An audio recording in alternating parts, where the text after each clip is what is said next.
comunicación de cara a la libertad. En este segundo panel del día, nuestros invitados van a abordar el tema central de la justicia y las leyes. Nos acompañan en este salón Andrés Mompotes, de Colombia, Mario Alejandro Sandoval, de Guatemala, Rodrigo Salazar, de Perú, y se van a unir vía remota Fabricio Altamirano, de El Salvador, Gabe Rodman y Julia Daisy, de Estados Unidos, y también César Col, de Paraguay. Bienvenidos a todos. Hola, hola.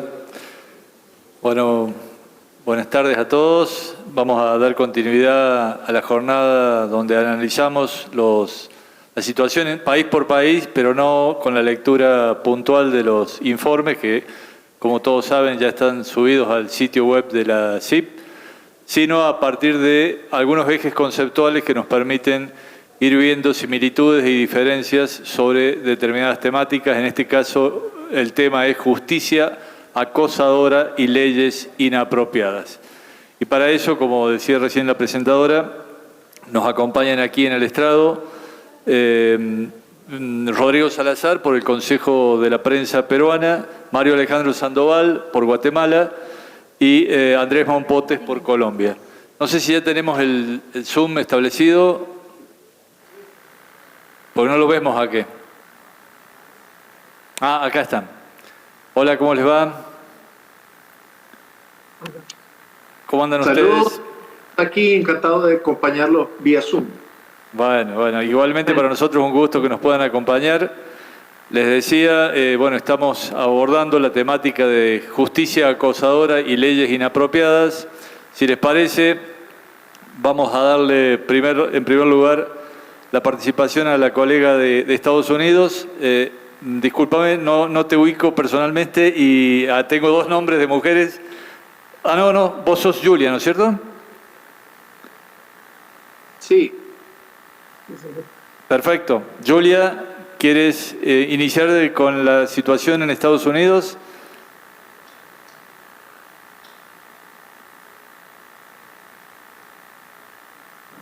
¿Ahí nos escuchas bien, Julia? Hello. Hi. My name is Julia Daisy. I'm the Reporters Committee Media Litigation Fellow from the U.S. In Washington, D.C.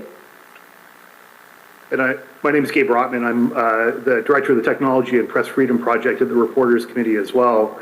I work with Julia.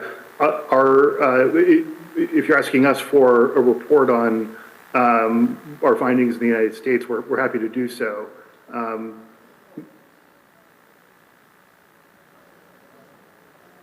Should we go ahead with that?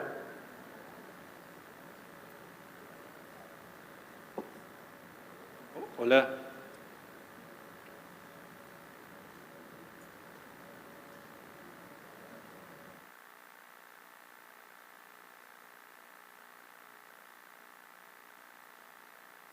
Julia, I believe Horacio asked you to go first as Yes. so. Yes, I believe, could you all hear my colleague Gabe as well? We did our introductions. We also were told there would be translation available. Is that something that we can have? I think the translation is being done in the room. So everybody in the room has simultaneous translation. If we can go ahead, I can start by just giving an overview of the country report that we submitted, if that's what the panel is looking for right now. Yes. Sure. So hi, everyone. As I said, my name is Julia Daisy. I'm the Media Litigation Fellow for the Reporters Committee. We're based in Washington, D.C. And overall, when looking at the state of press freedom in the United States in the last 6 months, physical assaults and arrests of journalists remain relatively uncommon in the United States. However, protection of journalists' work product and source information, the threat of libel suits, and access to public records continue to be challenges for members of the American news media. And so these are some of the issues that we addressed in our report. My colleague Gabe has worked on several of the major issues that have come up in the last 6 months, specifically the raid of a newsroom in Marion County, Kansas. And so he can go into more depth on what that means for the state of press freedom. But overall, that's the main issue that we've addressed in the last 6 months since the last time that this committee convened. And so I'll let Gabe take it away and explain a little bit more about the Marion County situation, and we can go from there. Absolutely. Thanks, Julia. So in Marion, Kansas, it's a small town near Wichita in Kansas. And in August, there were news reports that the local police department had executed search warrants against the newsroom of a small weekly newspaper in Marion, the Marion County Record. And in executing those warrants, they seized cell phones, all of the computers of the newspaper, and they effectively shut down the newspaper's ability to report. Thankfully, after the news broke and there was a broad outcry in the United States, there was aid to the paper and they were able to get back up and running, and they were able to publish their next edition. But what was really significant about it was that there was a newsroom raid at all. So in the United States, there are actually laws in place that limit the ability of law enforcement to raid newsrooms, to execute search warrants, to search for evidence, seize evidence in newsrooms. There's a federal law called the Privacy Protection Act, which was put in place explicitly to do that. The U.S. Congress passed that law, and it applies to law enforcement across federal, state, and local agencies. And it seems in this case that there's a possibility that law was broken.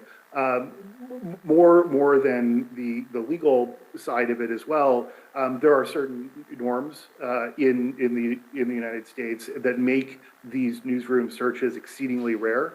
There have been maybe a handful of such instances going back several decades to when that Privacy Protection Act was passed. And so we were pretty vocal, and we sent a letter on behalf of news organizations around the country to the chief of police, asking for the material to be returned and for there to be an immediate investigation into an independent investigation into precisely what occurred. In the subsequent months, we've seen that it actually came to light that even the underlying criminal offense that they were investigating, the underlying facts were that the police alleged that a reporter had accessed private driver's records through a state database, and it turned out that that was not the case, and that the database that was used was public and anybody could access it. And then the police chief was suspended and has since resigned.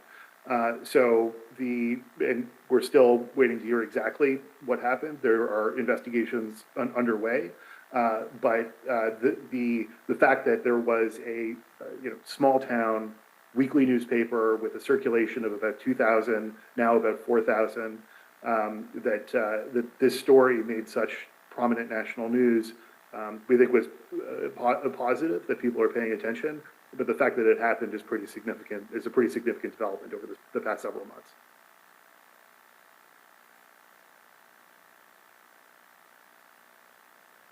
Sí, realmente es una situación que en Estados Unidos no parece ser habitual, pero me parece que se superpone con otras cuestiones como una retórica antiprensa, con la posibilidad de algunas demandas millonarias que en algunos estados comienzan a avanzar. ¿Tienen casos recientes en esta materia de demandas millonarias contra periodistas o contra medios?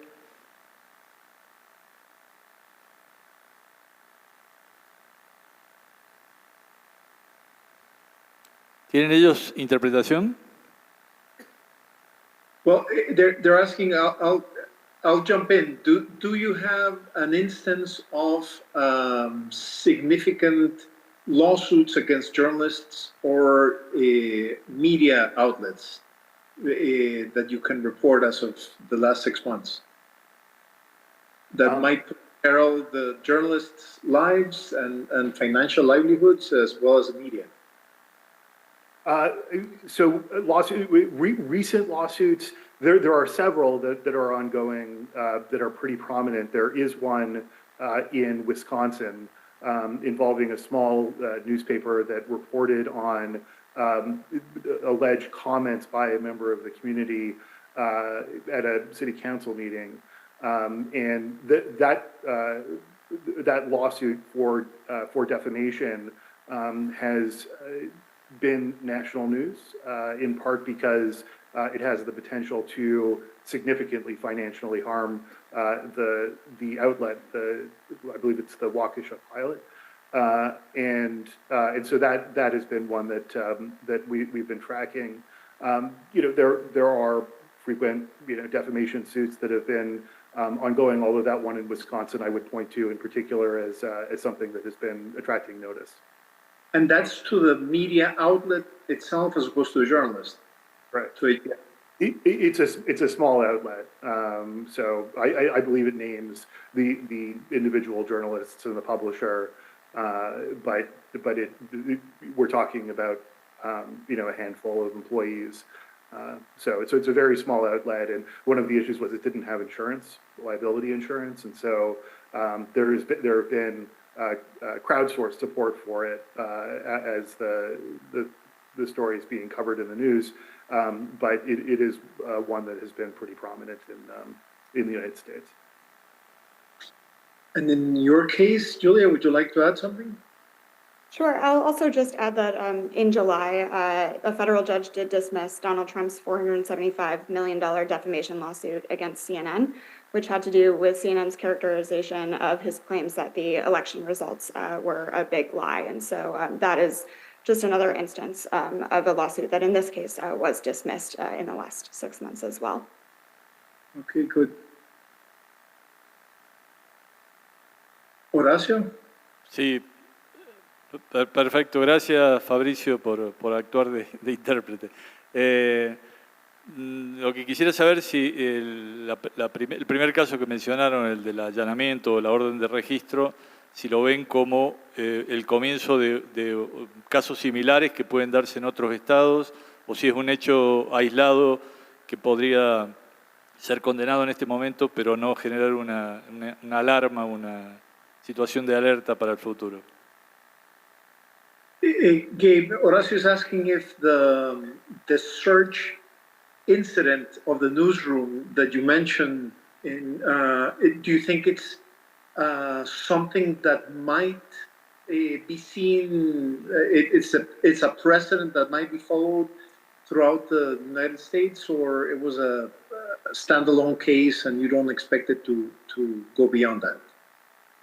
My hope is that it was a standalone case, or at least an isolated instance.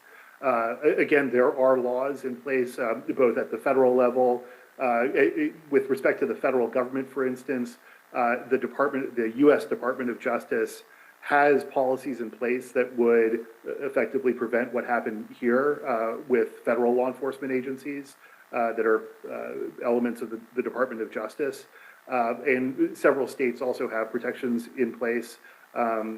California, for instance, has laws on the books that would explicitly prevent a newsroom search. So I think we're hopeful that it is an isolated instance. And again, these raids are very rare in the United States. The last one that we can think of was in California, and it resulted in a significant settlement for the journalist. I'm sorry? On behalf of the journalists? Yes, exactly. So the journalist whose home and office were searched, and that was actually part of an investigation into who had leaked information to the journalist. The raid in Kansas was also in part related to leaked information, although in that case, the underlying offenses that were being investigated were identity theft and computer crime.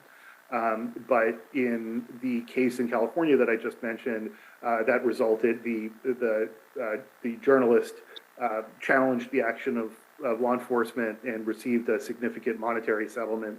And so their case was vindicated. So again, I wouldn't say that it is a trend, and we're hopeful that it is relatively isolated, but it's definitely cause for concern.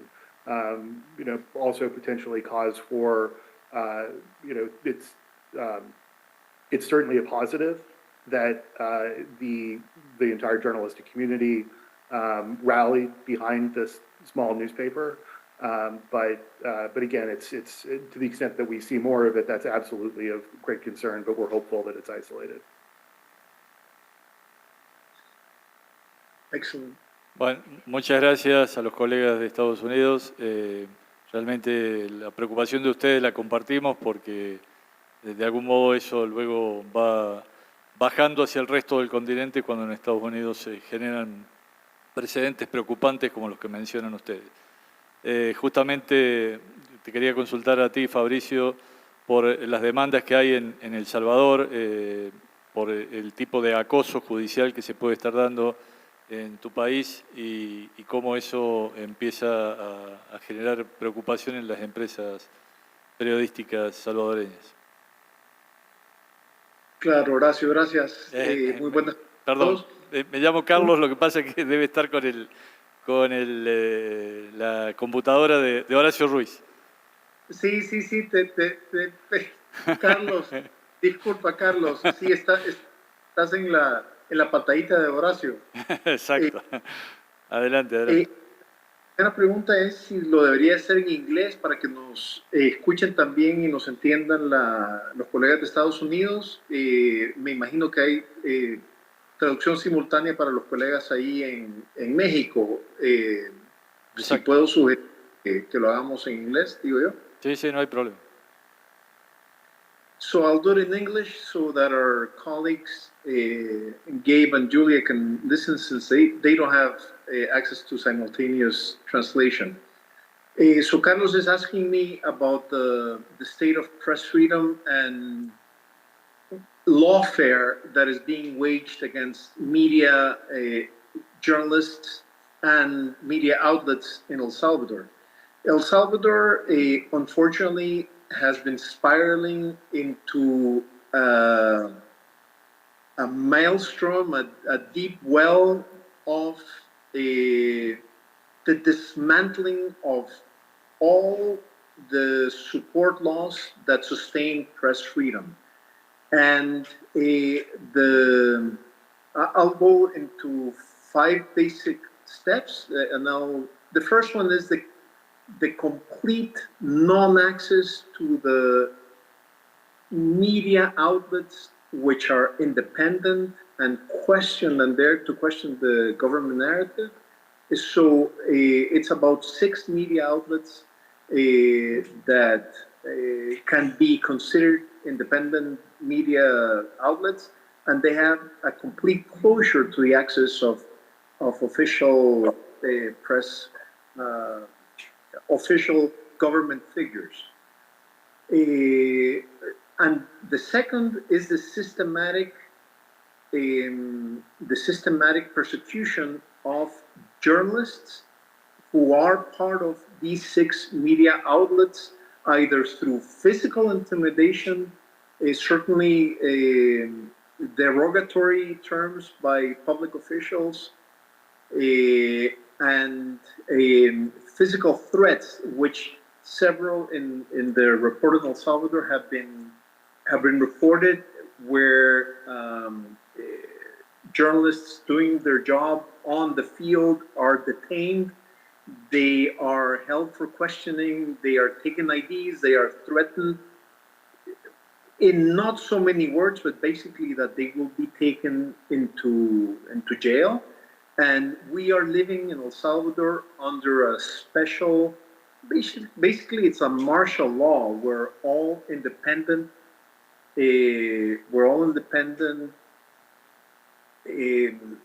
civil rights have been put into the freezer, and people can be taken, put into jail for 15 days, but practically it's for as long as the government wants. So it's a significant threat to us exercising journalism in El Salvador.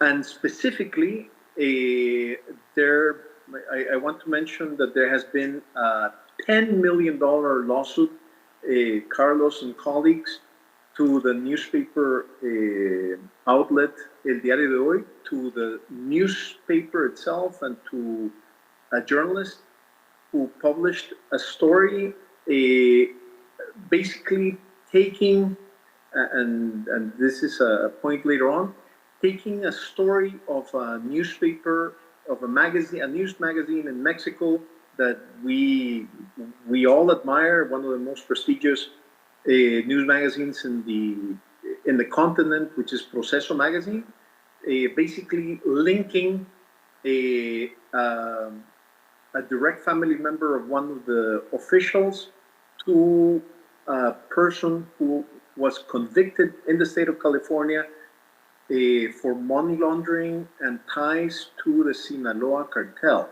and for criminal forfeiture. That's the formal condemnation of this lady. So this public official family member sued the newspaper, my newspaper, and our journalist for $10 million, and basically it's a direct death threat. And what's significant is that the law system, which has been erased of independent judiciaries and independent judgment, accepts this bogus lawsuit and puts into threat not only our newspaper directly, but all media outlets directly, because it basically allows for lawsuits which are formally outside the law to be brought against any and all media outlets that run against the grain of the government narrative.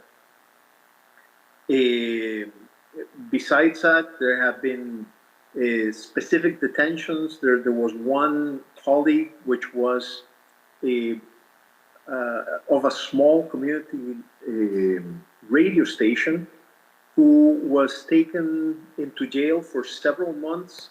He suffered psychological torture. He didn't receive medical aid, suffering from hypertension. And that is the most direct and physical threat to a journalist. But all this in the context that the rights to properly defend oneself, be it a journalist or be it a citizen, have been dismantled in by the government of El Salvador. Carlos? Sí, muchas gracias, Fabricio. Quisiera también que me amplíes.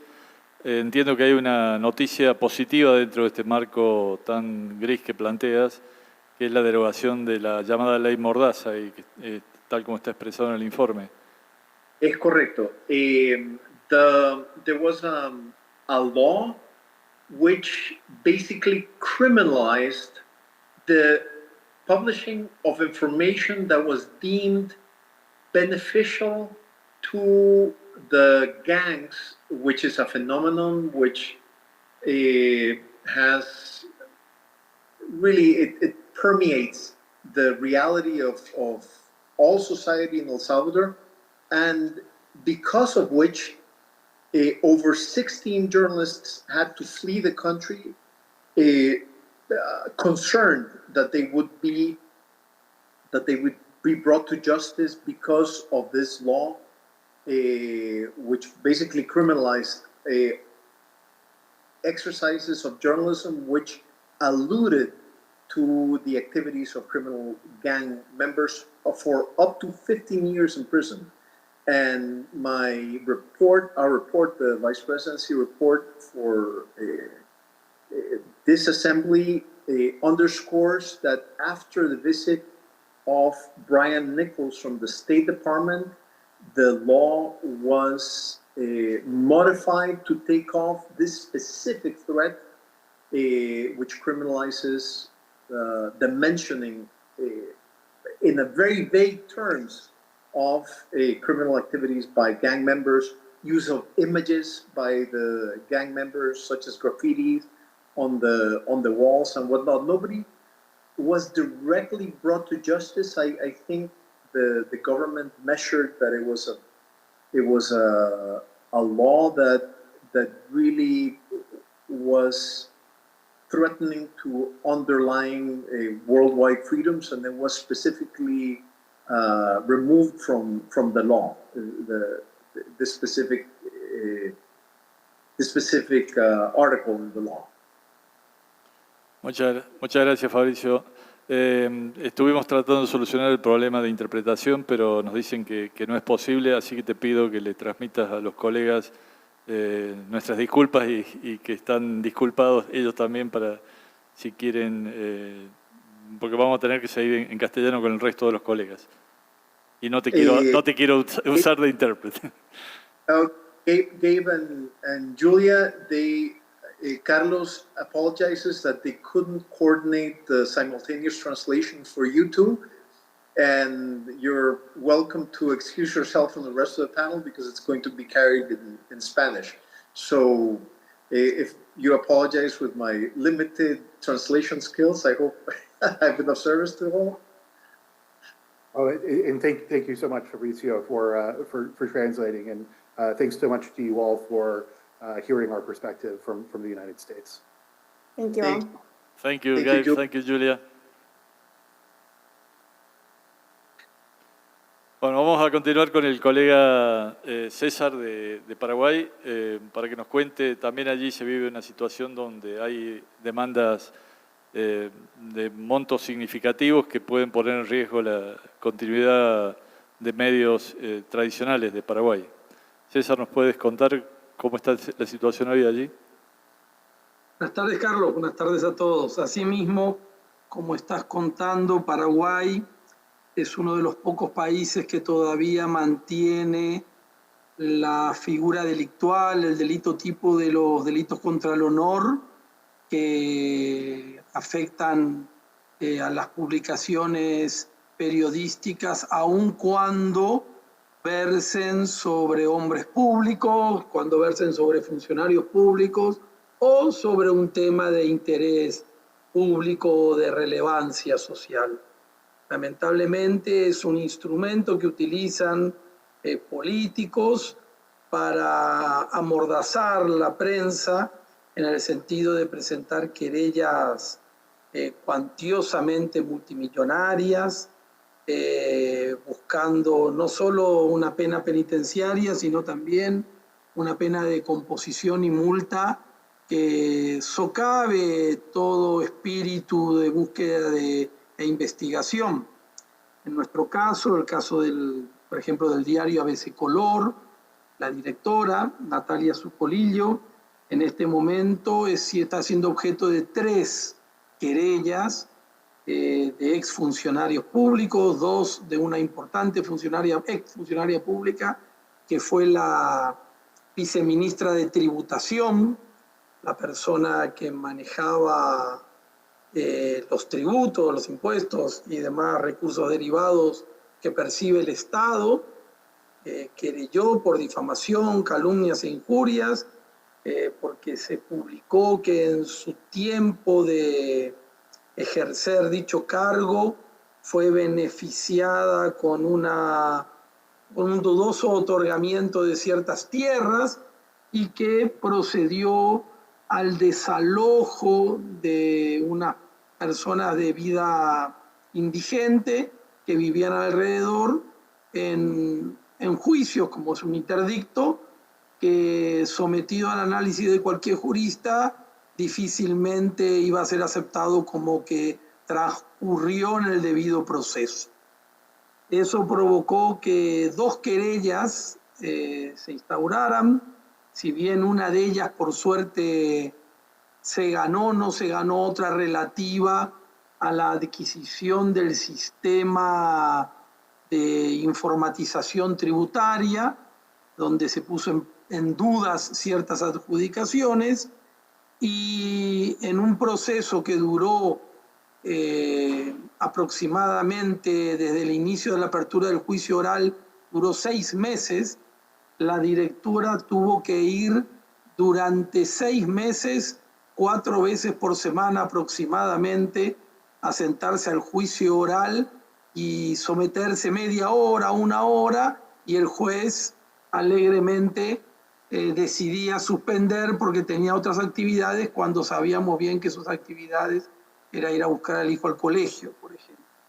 Entonces, durante 6 meses la directora tuvo que dejar de estar en su oficina de la dirección del diario para estar sometida a un proceso cuando nuestro Código Procesal admite la representación para ese tipo de casos. Eso es una muestra de lo que es el amedrentamiento, es decir, ustedes están sentados acá donde queremos. Esa querella lamentablemente terminó con una condena y lo más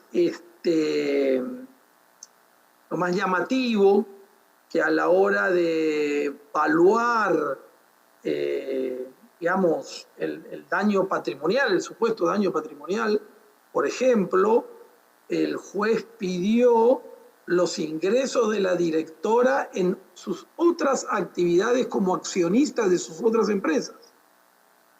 Es decir, no se limitó, como se suele hacer de repente, a los ejemplares, a la tirada o a lo que llega al digital o al balance, ¿no es cierto? No, fue más allá.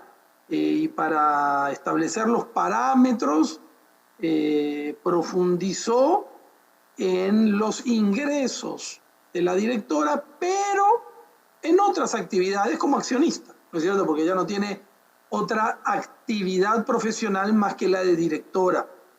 Bueno, entonces estamos con ese problema que es grave, el uso de las querellas de difamación, calumnias e injurias. Hoy día tenemos otra, un funcionario público se candidató a un cargo gubernamental y el diario publicó una infografía con relación a aquellos candidatos que habían sido sometidos a juicios y que habían terminado no muy claramente los juicios. En el caso de este señor se puso simplemente al lado de su nombre la expresión blanqueado. ¿Por qué se puso blanqueado? Porque la causa que se le abrió en su momento fue sometida a varias incidencias risibles y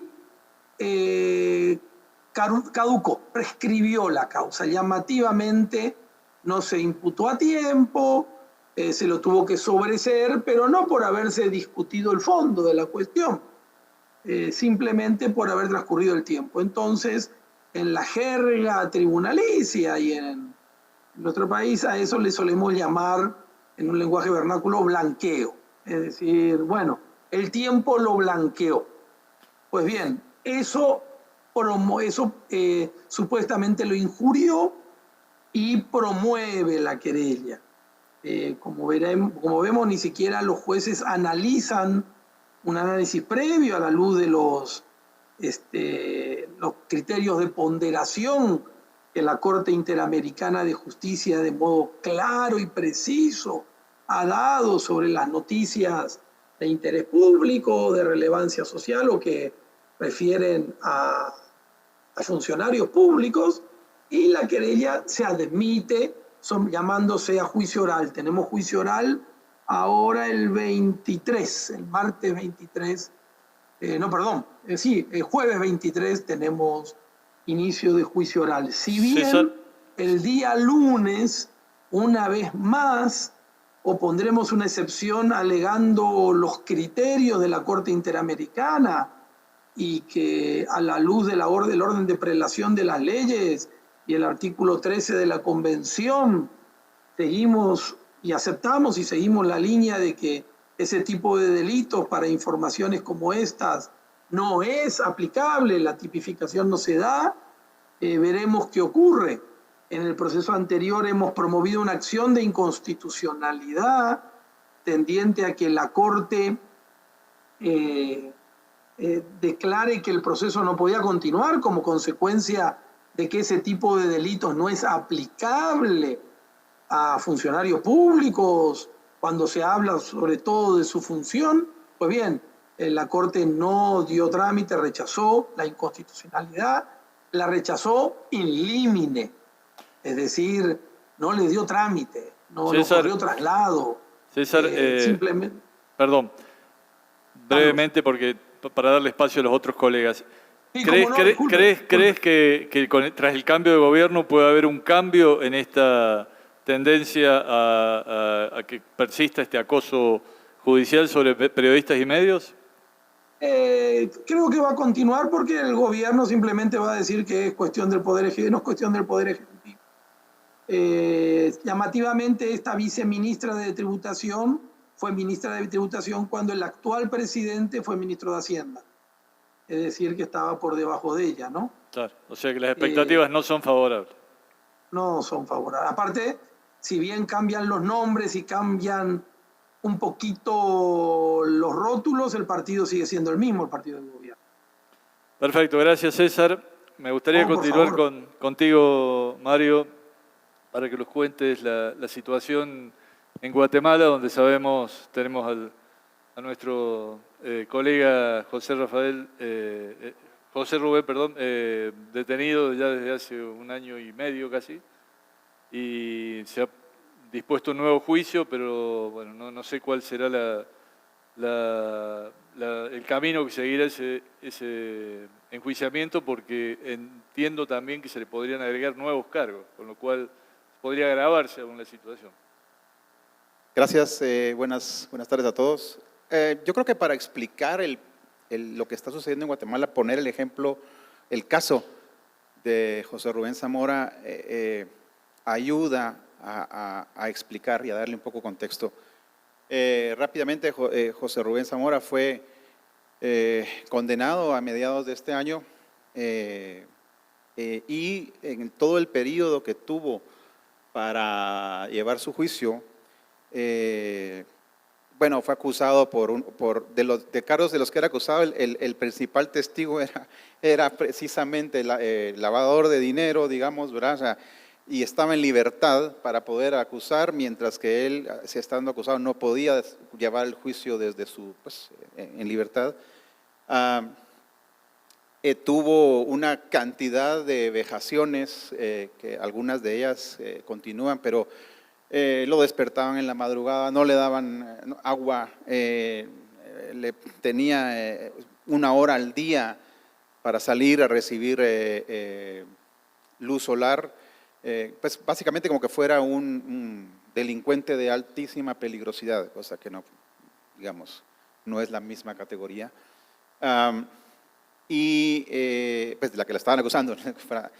Y finalmente él es sentenciado, pero en el proceso de que se llevó su caso hubo diversas opiniones, tanto en el periódico, que ahora ya no existe, de columnistas, y además de forma en que se llevaron las noticias, reporteros, pues a todos ellos, él fue declarado culpable, pero a todas las personas, periodistas y columnistas que opinaron y que defendieron su posición o que dieron un punto de vista, digamos, opuesto a lo que el Ministerio Público estaba llevando a cabo en el caso, pues entonces los acusaron de obstrucción a la acción penal, que es una definición específica de una ley contra la delincuencia organizada, con lo cual te meten en una definición de delincuencia organizada, pues, es decir, que no es lo mismo. Y en Guatemala existe una ley que es la Ley de Emisión del Pensamiento, que tiene nivel constitucional y que tiene sus mecanismos para atender temas de la opinión, ¿verdad? No vamos a entrar en esa parte, pero no aplica la ley de delincuencia organizada para un tema de discutir tu opinión, ¿no? Esto pues ha hecho que 8 entre periodistas y columnistas, entre los que se incluye un expresidente de la CIP, Gonzalo Marroquín, están fuera del país. No la están pasando bien, obviamente, porque no pueden regresar, pero es que además el Ministerio Público mantiene bajo reserva el caso. O sea, está bien, te voy a acusar de algo, dímelo para que yo me lo pueda defender, pero no les dan necesariamente toda la información y no hacen público el Sí, tema. claramente hubo una violación del derecho de defensa para todos, porque incluso hubo presiones sobre los abogados defensores para que Bueno, se apartaran. digamos, el caso de José Rubén tuvo, no sé si 6 o más abogados defensores.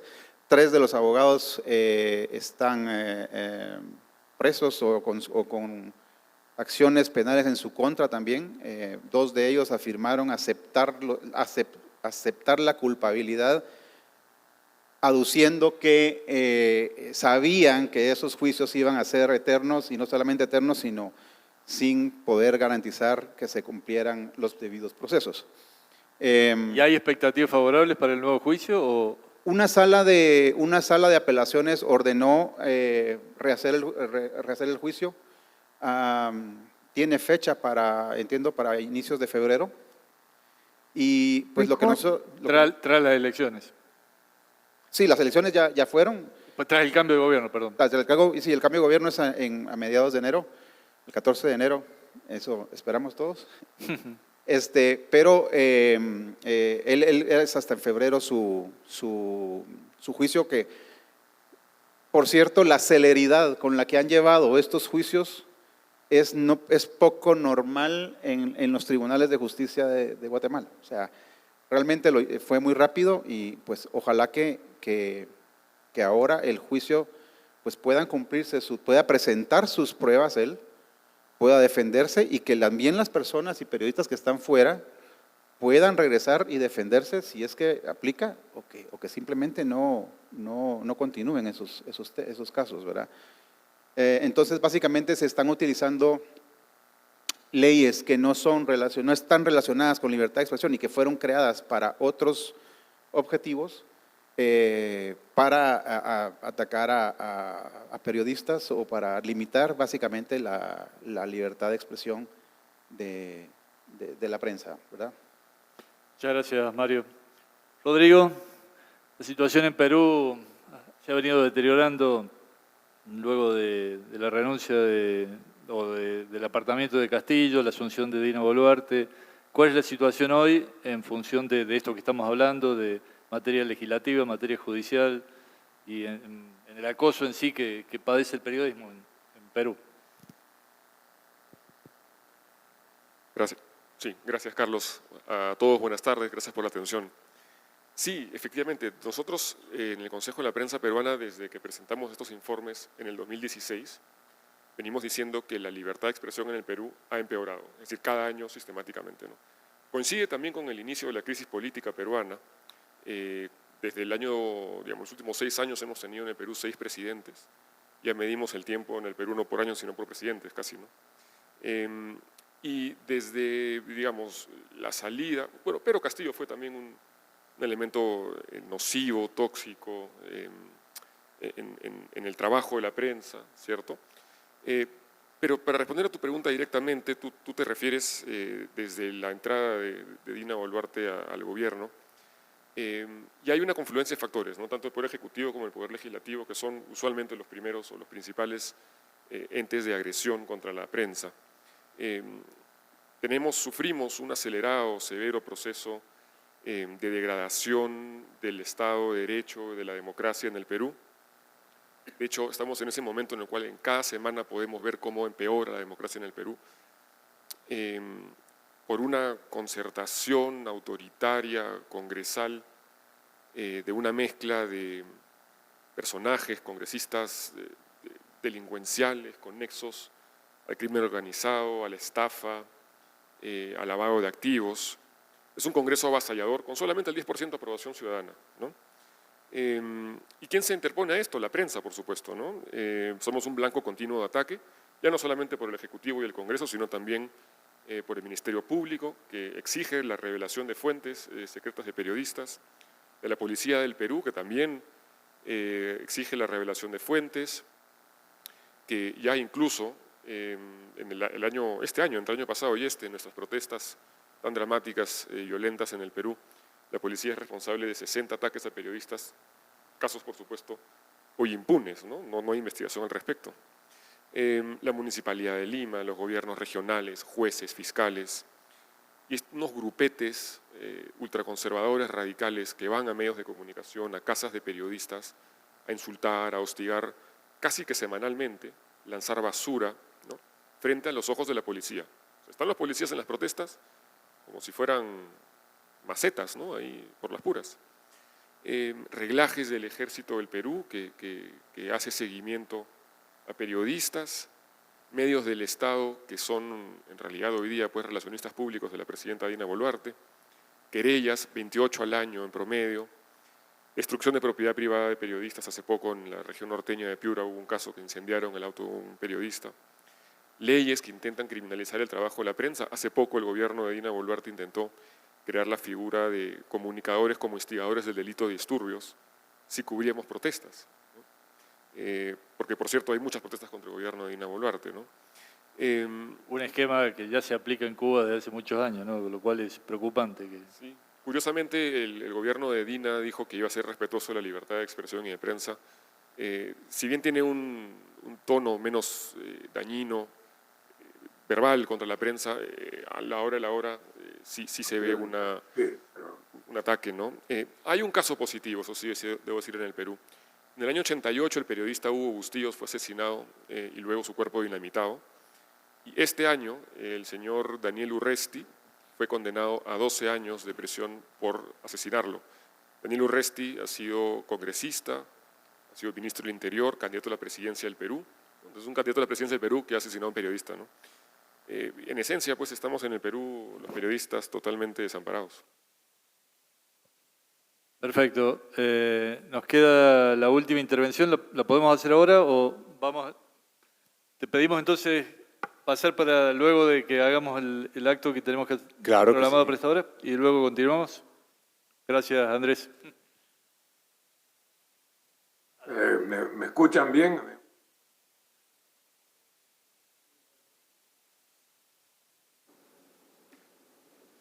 Hi, Alberto. We can hear you. And let me just introduce you, and then we will turn over to you.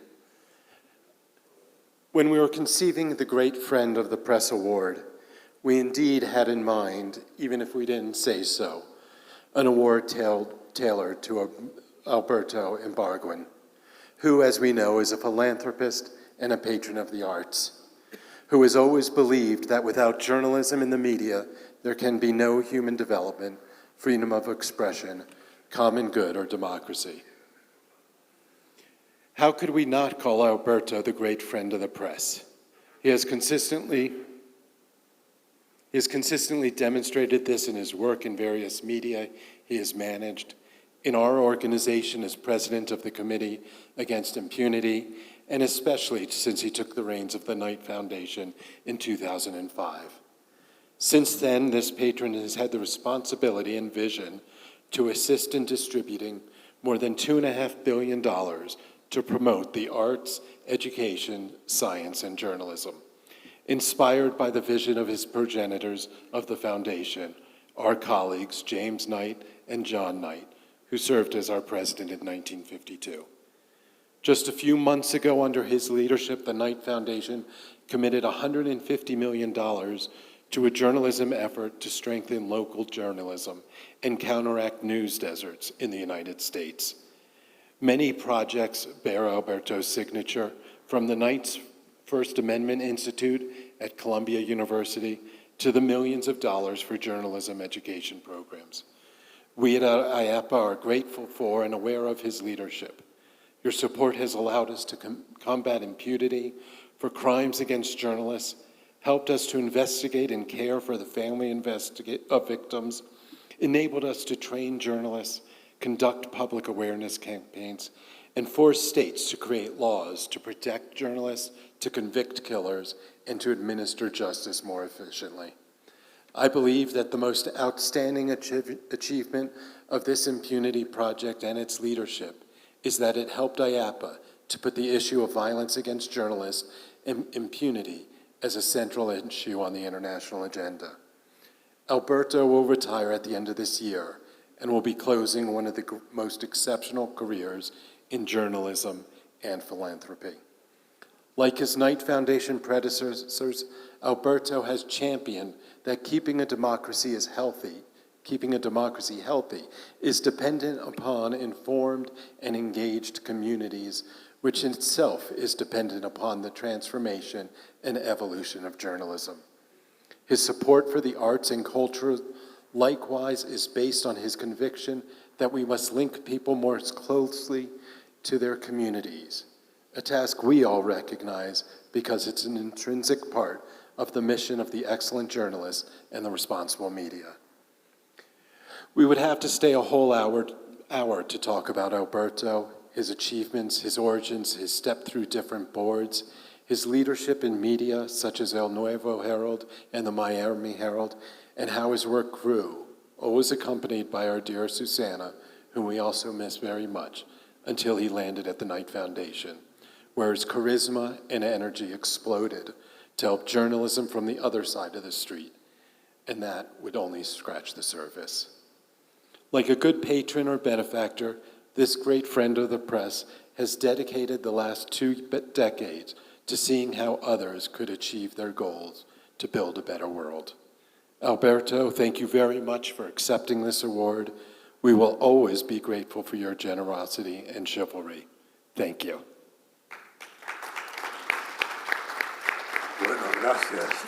Gracias, Michael. Gracias también a Ricardo Trotti y a todos mis amigos y colegas en la CIP. Lamento no poder estar con ustedes, pero les aseguro que considero este es un enorme privilegio para mí recibir un título de gran amigo de la prensa, aunque realmente jamás se me hubiera ocurrido semejante título. Ser amigo de la prensa es ser amigo de la democracia, y eso me parece lo más normal del mundo. Claro que soy amigo de la prensa, y siempre lo he sido desde que fui editor del periódico en mi universidad y después como ejecutivo en el Hartford Courant, Newsday en New York, y New York Newsday, el Nuevo Herald, The Miami Herald. Nunca he abandonado la prensa durante los últimos 18 años aquí en la fundación. La Knight Foundation es una fundación nacional, o sea, estadounidense, con sede en Miami, que se dedica a fortalecer la democracia apoyando a comunidades informadas, comprometidas e inclusivas en Estados Unidos. Uno de nuestros programas más activos es el apoyo del periodismo en todo el país, y en eso, en muchas comunidades en Estados Unidos, hemos invertido más de $600 millones últimamente en el tiempo que tengo como presidente, y tenemos programado unos, Michael dijo 150 millones más, esos son 150 millones encima de los 150 millones que ya teníamos programados, o sea que van a ser $600 millones más durante los próximos 5 años. Hace casi 2 décadas empezamos a invertir en organizaciones que producían noticias e información por medios digitales. Nos dimos cuenta que mientras los periódicos salían cada vez más chicos y eran cada día más caros, los lectores disminuían. Pronto, con toda la tecnología que empezó a salir al mercado, muchos lectores simplemente abandonaron los periódicos. Muchos periódicos fracasaron, otros simplemente siguieron la lucha, pero con mucho menos recursos. Muy pocos, yo diría que solo 3 o 4 periódicos nacionales en Estados Unidos han podido reorganizarse en forma que yo por lo menos considero sostenible. Después de un tiempo de financiar tecnología, nosotros en la fundación cambiamos el enfoque de la fundación y empezamos, aunque continuamos apoyando educación de periodistas, continuamos apoyando el Instituto de Primera Enmienda en Columbia University. Hemos recién, hace pocos meses, anunciado un nuevo propio centro de investigaciones en la Universidad de Georgetown, investigando el impacto de la tecnología sobre medios y la democracia. Decidimos, aparte de todo eso, tomamos 3 decisiones. Decidimos enfocar en noticias locales, porque es donde más confianza tienen los lectores, o dicho de otra manera, es donde hay menos espacio entre el reportero y el lector, y donde el lector tiene mejor posibilidad de comprobar si la noticia es verídica. Segundo, decidimos enfocar casi exclusivamente en plataformas digitales, porque allí es donde está casi el mundo entero. Si queremos informar a la ciudadanía, hay que ir a donde están los ciudadanos, simplemente. Y por fin decidimos enfocar en organizaciones sin fines de lucro, porque nos permitía una fuente de ingreso nueva, o sea, contribuciones deducibles de los impuestos de los donantes. Nunca pensamos que nuestra meta era salvar a los periódicos. Nuestra misión como fundación era buscar, y seguimos buscando, maneras de informar a la ciudadanía para que puedan mejor participar en una democracia. Hoy día hay centenares de empresas digitales de noticias y sin fines de lucro todo alrededor del país. Muchas de ellas gozan de nuestro apoyo. Pero no creo que hay ni una de ellas que sea un negocio realmente estable. Esto representa un problema enorme para la estructura democrática del país, pero también es un reto para los que queremos encontrar una nueva forma de organizar el negocio de la noticia. Después de toda esta inversión, falta más. Hemos ayudado a crear proyectos como el American Journalism Project, Report for America, Solutions Journalism, que han establecido organizaciones o servicios periodísticos. Esos ensayos han servido para que muchos otros, antes muy escépticos, se hayan recientemente unido a un movimiento para financiar experimentos en todo el país, siempre con la intención de encontrar el modelo que funcione, o sea, un modelo que permitiría apoyar periodismo independiente gracias al apoyo de un negocio rentable. Si la noticia no es rentable, difícilmente va a ser independiente. Lo bueno para mí es que últimamente otras fundaciones, algunas mucho más grandes que la nuestra, se han unido. La Fundación MacArthur, dirigida por su presidente John Palfrey, con el apoyo de aquí de Jim Brady, de la Fundación Knight, ha logrado que participen 23 fundaciones recopilando en muy poco tiempo unos $600 millones para financiar experimentos y proyectos de noticias locales sin fines de lucro sobre plataformas digitales en docenas de comunidades americanas. Yo creo que dentro de poco ese número subirá a más de $1 billón contado en americano, o sea, $1.000 millones. Creo además que pronto se juntarán a ese proyecto varias compañías famosas por su tecnología de medios y famosas también por nunca haber aceptado responsabilidad por el caos que también han causado. Con todo lo bien, con el caos que también han ayudado a crear.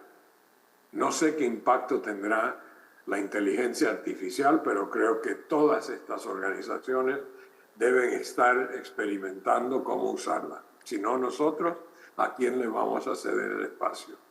Tenemos que saber cómo usar esa tecnología en cada vuelta de su evolución.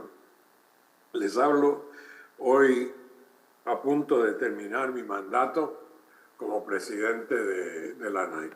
La verdad es que entre las muchas memorias que tengo, los muchos recuerdos, el orgullo que tengo, una de las cosas que más me llena de orgullo es que ayudar a Ricardo y a otros, a Ricardo Trotti y a otros en la fundación, en la CIP, crear el proyecto anti la impunidad en América Latina. Cuando empezamos, Ricardo, te acordarás, que había creo que había el asesinato de un periodista que se estaba que estaban enjuiciando dentro de un centenar de otros asesinatos. Cuando yo me fui del periódico y vine a la NAI, que renuncié al mandato de esa comisión, me acuerdo patente que habíamos ayudado a que encarcelaran a 83 asesinos o acómplices, y ustedes siguieron con ese proyecto. Ese es un proyecto sin fin.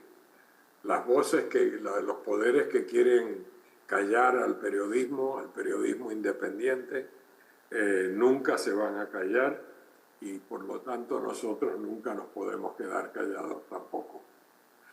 Me voy realmente lleno de esperanza porque veo que tanta gente se está despertando y dándose cuenta de lo que tienen que hacer y de lo imprescindible que es el periodismo para una democracia que realmente pueda funcionar. Confío en la buena voluntad de los miles de periodistas que están dispuestos a evolucionar la materia, nuestras formas de dar la noticia, y estoy seguro que no tenemos opción que simplemente seguir experimentando hasta encontrar la nueva fórmula. Por último, les agradezco infinitamente su atención y el honor que me han brindado, y les deseo nada menos que la rotunda victoria en la pelea para salvar nuestros sistemas democráticos. Muchísimas gracias de todo corazón. Alberto, thank you again for your words, your wisdom, and your generosity. And thank you to the Knight Foundation, and congratulations once again on this award. Thank you. And now I'll turn it back over to Carlos Jornet. Bueno, luego de este más que merecido reconocimiento, vamos a darle continuidad al panel que teníamos, y nos queda la palabra de Andrés para que nos cuente la situación que se está viviendo en Colombia, donde parece estar dándose un cóctel peligroso de violencia, con un asesinato, de amenazas permanentes contra periodistas, y también algunos proyectos que son peligrosos, como rectificación, respuesta y demás, que en algunos casos violan claramente los principios interamericanos, ¿no? ¿Es así, Andrés, el escenario?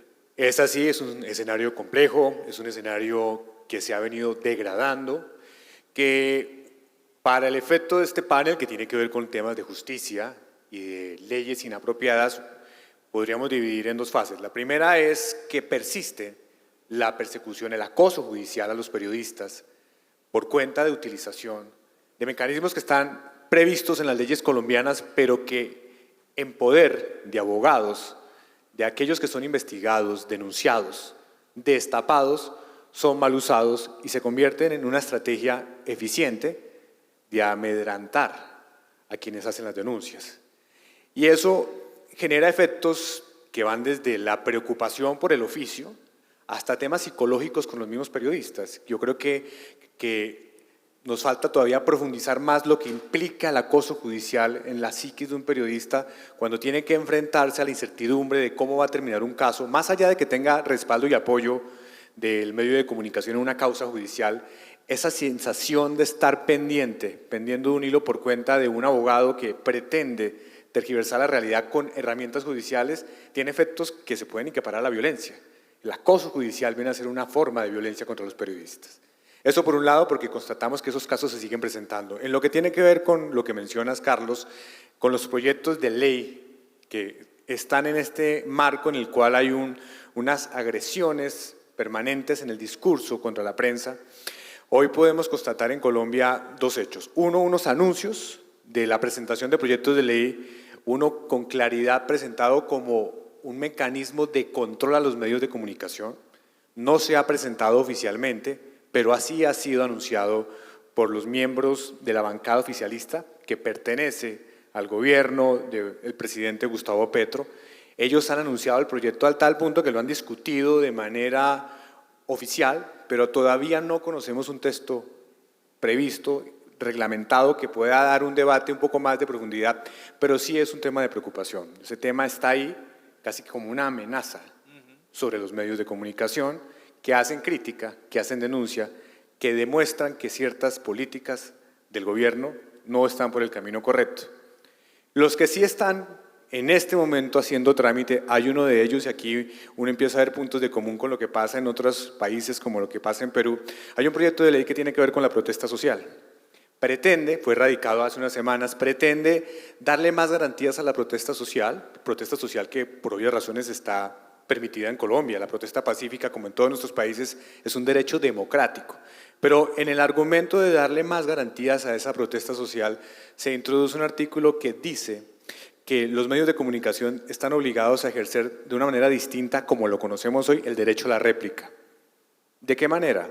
Si un funcionario, si una autoridad que un medio de comunicación consulta, y esta autoridad, ese funcionario, dice algo sobre esa protesta social, sobre una manifestación, sobre una marcha, los manifestantes, los organizadores de la marcha, tendrían derecho a ir al medio a exigir, con el mismo espacio, con el mismo tiempo, con el mismo tipo de despliegue, un espacio para reclamar a esa persona que hizo una declaración pública.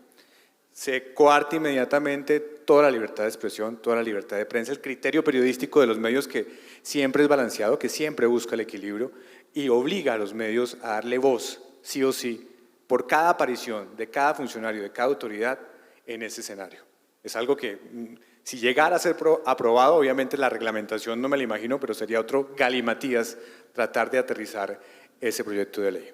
Realmente la creatividad de las concepciones autoritarias no tiene límite, ¿no? No tiene límite. ¿Y cuál es un poco la preocupación en medio de todo esto? Porque hay otros proyectos de ley, hay uno que tiene que ver con el tema del manejo de la big data, de los datos personales, que pretende de alguna manera redefinir lo que es el mecanismo de la rectificación, pero que puede tener alcances muy poderosos sobre aquello que es el derecho al olvido y generar unos mecanismos de indemnización que van a coartar también la libertad de acción de los periodistas.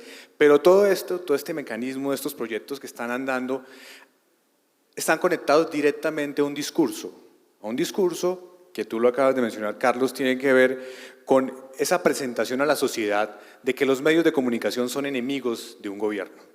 Y al ser enemigos de un gobierno son una talanquera que impide realizaciones, cambios, transformaciones. Ese discurso que pretende convertir en antagonistas a los medios es un discurso que lo que hace es preparar, o que busca preparar precisamente el ambiente en los congresos, o en nuestro congreso en particular, para que este tipo de leyes, que en otro escenario serían inconcebibles, empiecen a tener un ambiente distinto.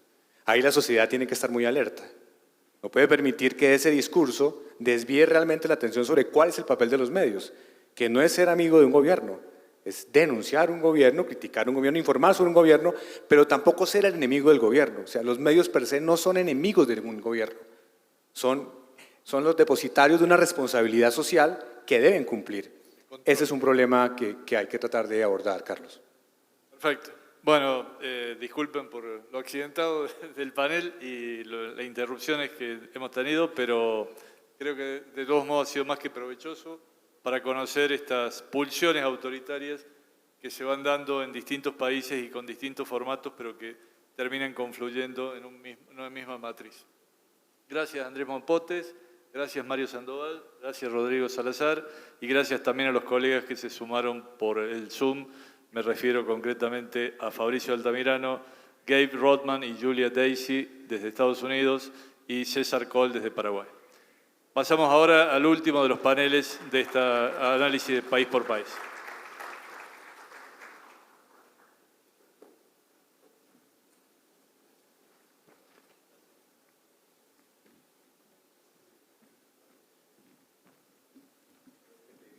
Muchas gracias a todos los panelistas.